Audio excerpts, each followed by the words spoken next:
think about your life? Do you want to be different?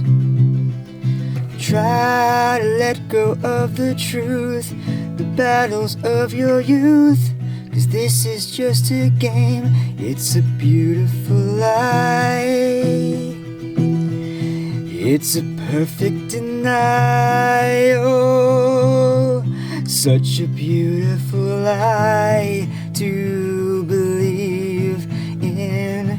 So beautiful, beautiful it makes me.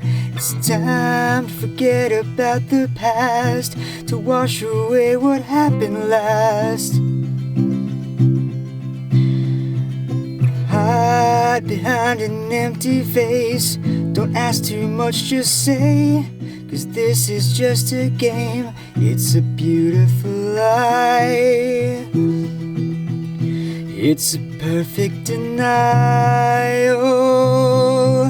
Such a beautiful lie to believe in. So beautiful, beautiful it makes me. Everyone's looking at me, I'm running round in circles. Quiet desperation's building higher. I've got to remember that this is just a game.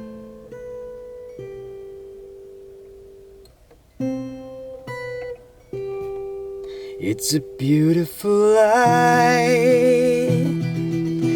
It's a perfect denial. Such a beautiful lie to believe in. So beautiful, beautiful it makes beautiful lie. It's a perfect denial. Such a beautiful lie to believe in. So beautiful, beautiful it makes me.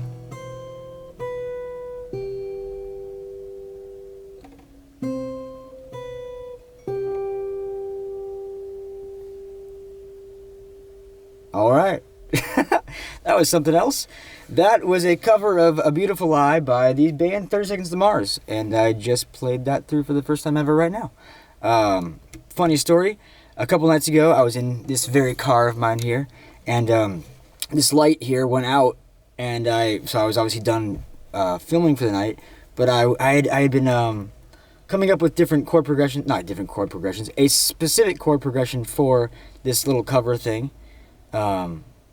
And it was completely different. And so in the dark, I honestly couldn't see what I was doing, so I just started messing around, and I came up with a whole different thing. And it's actually, I don't think it actually follows the song. Like, so I watched a 2010, I believe, like Reading Festival performance of this song, of theirs, and I came up with a chord progression that fit what they were playing. But and I'd sung it a couple times or sang it, whatever, and it sounded fine. It was just cool. It would have worked. But then, yeah, in the pitch black in my car here the other night, I came up with that, which is it starts higher and goes lower, as opposed to the opposite, which I think theirs goes lower than goes higher. But I like this version, so I played it. That's what it was, literally right there. I might do a like an actual recording of it at some point, but that was fun. I think it turned out okay, so good enough for me. Again, that was literally the first time I've played it through and sang it. In my car today, I was driving around and I just played like a. It's my turn signal.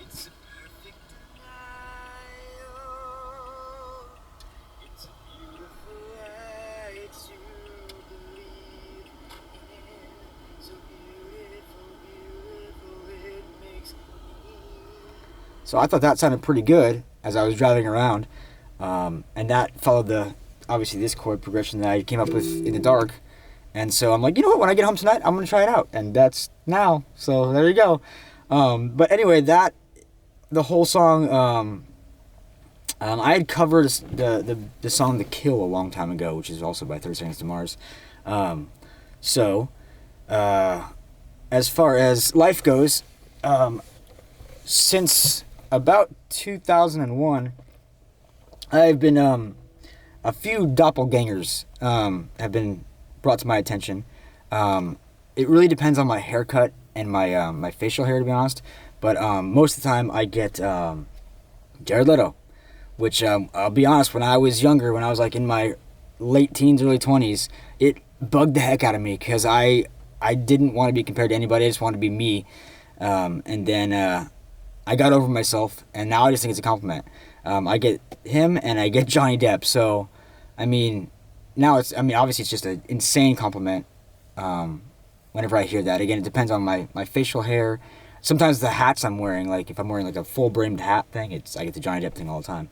But again, that is, when I was younger, I was an idiot and thought it was like, I don't like that because, I want to be myself.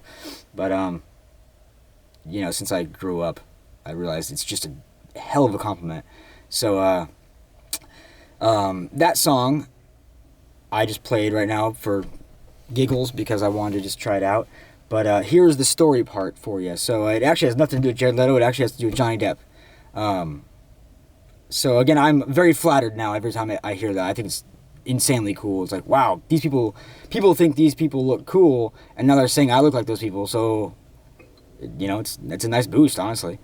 But I guess funny enough, the thing about it is when I look in the mirror, I see myself. I don't say, "Hey, Jared Leto, what's up?" or "Hey, Johnny Depp, how you doing?" It's just me. So I don't see it except for maybe every so often I'll glance somewhere and I'll be like, "Oh, okay, I can kind of see what people are talking about." But yeah, you don't look in the mirror and go, "Hey, that's somebody else." But that's just an aside, I guess.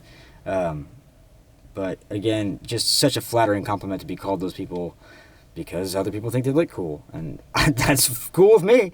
But yeah, so I've got two of the Johnny Depp stories. One is just stupid funny, and the other one is the only Tinder date I've ever been on, literally, and it is the craziest thing. One of the craziest nights I've ever had, and then it just like continued on beyond that craziness for a while, actually, and I'll explain that. So here we go. So the first thing is, the funny one is my band, Still the Sky's Limit, played at the House of Blues in Anaheim, a Halloween show back years ago for a promoter named Gig Boss. So Gig Boss, if you see this, me and Aaron and everybody that was in our band, we'll always appreciate you for putting us on those shows. They were so much fun. But yeah, so it was a Halloween show, and I am a big, Halloween costume fanatic. So I decided to dress up as a pirate. And that just happens to look like Jack Sparrow. Duh. So I did this whole thing where I was going to go to the venue, and I I took the drunken pirate theme song from Pirates of the Caribbean, and I walked out and onto the stage. It's so for those of you who don't know, that House of Blues doesn't exist anymore. It actually moved across the street to what's called Garden Walk, or at least it was called Garden Walk in Anaheim. Before I moved away. I don't know if it's still called that. But so the House of Blues in Anaheim was in downtown Disney, I believe. I think that's what they call it there. And so it's on Disney property. And when I got there, I walked in, I unloaded our stuff because we could go down to the back to unload stuff and then go into the green room or whatever. Well, I walked outside to the front, and I had security just swarm me, and they wouldn't let me walk around because he said I looked too much like Jack Sparrow, and I was copyright infringement on property, and they would have to escort me out. So I told them what I was doing. Like, I was there for that show, and it was a Halloween show, and we were just playing on the stage there. So they said, okay, you have to stay in the green room, and then you can play the show, and then you have to leave because otherwise it's copyright infringement, which again is hilarious. Really weird. I didn't see that coming, and kind of flattering, I guess, as well. But so yeah, I did this thing where I walked out on stage to that drunken pirate theme song, and to open our set, and said I was going to commandeer the vessel, which is at Disneyland. I think they call it the Jolly Roger. I might be wrong about that. You can correct me if I'm wrong. But the big boat that is in at Disneyland, So I did this whole like stupid walk thing, and I guess a monologue technically, but for those of you who actually know me, that is not me. I am the shyest person in the world, but I knew if I didn't, that was my one opportunity, and I knew if I didn't do it then, I would regret it for the rest of my life. And I had to do this stupid little shtick, and I did, and we played the show. It was great. I had a fun time. So I'm very proud of myself about actually pulling that off because I'm shy. Unless I have a guitar, and then I can play songs. But so that's the funny one. And then, yeah, I had to leave the venue and literally just leave the premises. So that was fun. Good times. But the crazy Johnny Depp one, and the only Tinder date I've ever been on, and I've told friends about this, but I've retired from Tinder, or I had retired from Tinder at that point. After this, because it's just so weird. It's like, it's hard to believe. It's one of those, you have to know these people. But anyway, I'll explain it now. I'm mumbling. So on New Year's Eve, I don't know, 15 years ago, whatever it was. It was, I was a single dude. I was on Tinder, and I matched with some girl she was living in Huntington Beach, California, which is actually where I'm from, but not where I was living. At the time, I was living in, I think I was living in, Anaheim or Santa Ana at that point. Santa Ana. I was living in Santa Ana. Right next to, on Bristol and Memory Lane, if anyone knows where that is. So, I was like, hey, my buddy David has invited me to a New Year's Eve party where we're going to meet up in a city called Long Beach, California, at a house. His buddy Miko, I believe it was. Actually, no, it was definitely Miko. Who, by the way, is like a film producer and film director now. Really cool guy. Very nice dude. And talented as heck. Anyway, so I just messaged this girl out of the blue because we had matched on Tinder. And I'm like, hey, would you like to go to a New Year's Eve party with me? I explained what it was. We were going to go to Long Beach, get literally in a limousine, and then go down to downtown Los Angeles and party the night away, and then, head back and whatever. And she was down with it, so cool. Awesome. So I picked this girl up. I had never seen her before in my life. Didn't know who she was, obviously, except for her name. I'm not going to mention her name. We'll call... it doesn't matter. We went over to the house in Long Beach and, got in this limousine. And within 2 minutes of us, we sat in the very back of the limousine. It was me, it was her, myself, then my buddy David, and I think someone else was to his left. I can't remember exactly. I know David was to my left. But within 2 minutes of getting in this limousine thing, which was a big limousine it was a bunch of people, so whatever. She was wearing a very nice black dress, very nice, short black dress, and she goes, hey, guess what? I'm like, what's that? She's like, I've got a tattoo. I'm like, cool, okay. And she proceeds to show me her inner thigh. By the way, I had just met this girl. Her inner thigh. And what is it? It's a tattoo of Johnny Depp's face. And at the time, I had the goatee thing going on. It looked like her freaking tattoo. And I was like, oh my gosh. So I realized why we matched on Tinder. So yeah, that was the start of our adventure. Our date, I guess it was.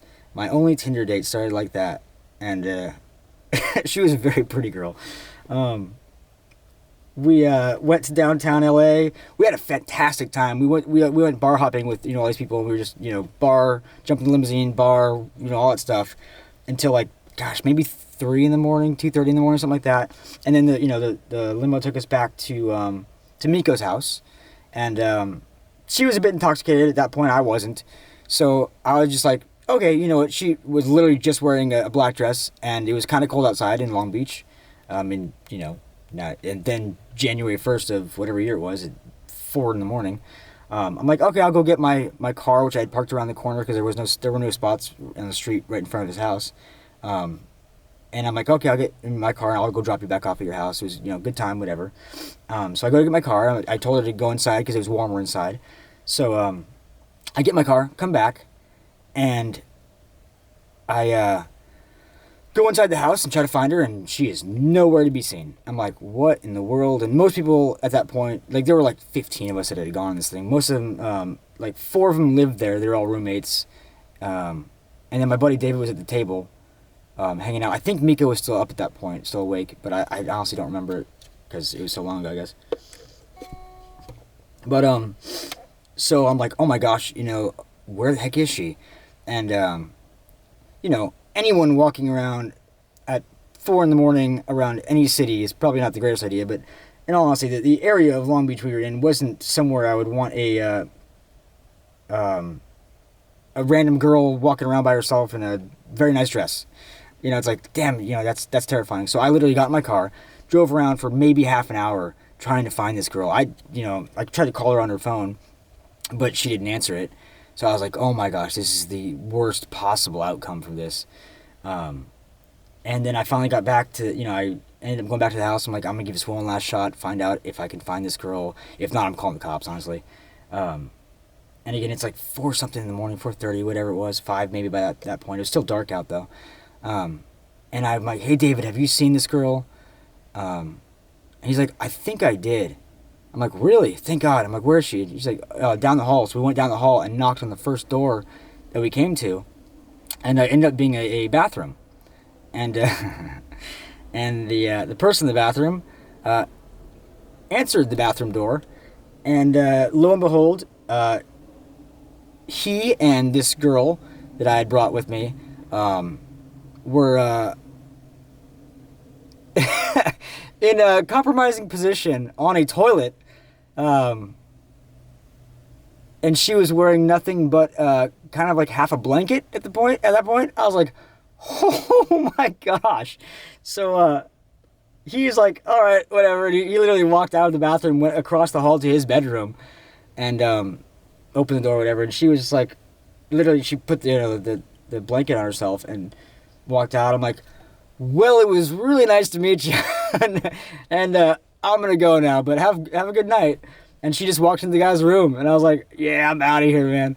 So that was, I thought that was it. I thought, that's crazy. Wow, what a weird way to end New Year's Eve, whatever, at that point. The whole Johnny Depp thing was funny and weird, I guess. And then it just escalated to that situation. And then I went home. And the next morning, I woke up and I was very good friends with, my ex-girlfriend, whom I have mentioned several times now. She is the fodder for the song Square One. And her then boyfriend, and then after that was a husband, and now they're divorced. It's the people that met in Vegas. The people that met in Vegas on my ex-girlfriend's 21st birthday. I was really good friends with them at that point. And so I just called them up because I thought, this is the funniest thing. I got to tell them about I'd never been on a Tinder date before, and it ended just so funny and honestly pretty horribly for me, I guess. And, I called him up. I called her up, actually, and he was there because I assumed he was going to be anyway. And I was telling her about this, and I said the name of this girl out loud, and I guess he heard it. And then he took the phone from her. He's like, wait, what's her name? And I said it. He's like, what's her last name? And I had to look it up because at that point we were friends on Facebook. And I said the last name. He's like, you're joking, right? I'm like, no, why? He's like, that's my brother's ex-fiance. I'm like, what? I can't make this crap up. I was like, oh my gosh, are you serious? He's like, yeah. I'm like, ex-fiance, huh? He's like, yeah. I'm like, what happened? And he's like, she cheated on him. Well, real shocker of the year there. Very short year at that point. I was like, oh my gosh. So I told them the whole story about it, and that was just, super funny, whatever. But, I mean, okay, so keep in mind that I am from Orange County, California, where there are millions and millions of people. And I did, it's just the odds of me matching on a dating app with this girl, I don't even know the odds of that. And then her happening to be my ex-girlfriend's, I don't think they were fiancés, I don't think it was her fiancé yet. I think they were still boyfriend, girlfriend. But that guy his brother's ex-fiance is, I mean, what the hell are the odds of that? It blew my mind for years. I mean, it was funny enough. She obviously stayed over at their house, got home, and then she had sent me a message like the next day or day after she apologized. I'm like, yeah, no worries, have a good life, see ya. And I didn't really think anything of it. And then this story just takes a deep dive south. She ended up, I didn't keep in touch with her, but it turns out I had a bunch of friends that knew who she was because, again, she was the guy's brother's ex-fiance. She ended up moving to New Mexico like a year or two later, and just so unfortunate. She passed away, so she is no longer with us. She overdosed on ecstasy and alcohol, a combination of it. I don't do drugs, so I don't know how that interacts, but apparently at like a rave or something, she did that and she passed away. And it's like, oh my gosh. After all that stuff, just such a weird ending to that odd story in general. And that one was weird, but that's my one Tinder story. So if I keep mumbling, it all comes back to me whenever I talk about it.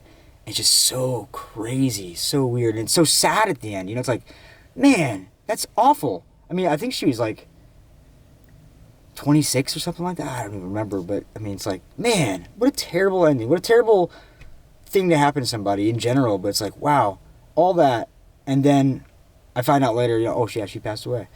Wow. Anyway, so that is my doppelganger story about Johnny Depp, my one Tinder date, and my facial hair. So yeah, told you it went south, but man, what a crazy time though. But, I mean, what are the odds though, right? Anyway, so that's some of my crazy stories. Boof, just crazy. But anyway, back to the Jared Leto thing. I get that all the time, and it's very flattering. I get the Johnny Depp thing all the time. It's very flattering. So, hope you enjoyed the cover. Hope you enjoyed the stories. I have more weird, crazy stories. That's easily the craziest dating app story I have, because it's like the only Tinder date I've ever had. But God, I don't think I forgot anything about it. Like, I don't think I left anything out. But I was glad at the time, obviously, when I found her in the house, that she was alive and not like in trouble. I was more relieved than anything else. But then I was like, quickly realized, yeah, I'm gonna take off now. So that was fun, I guess.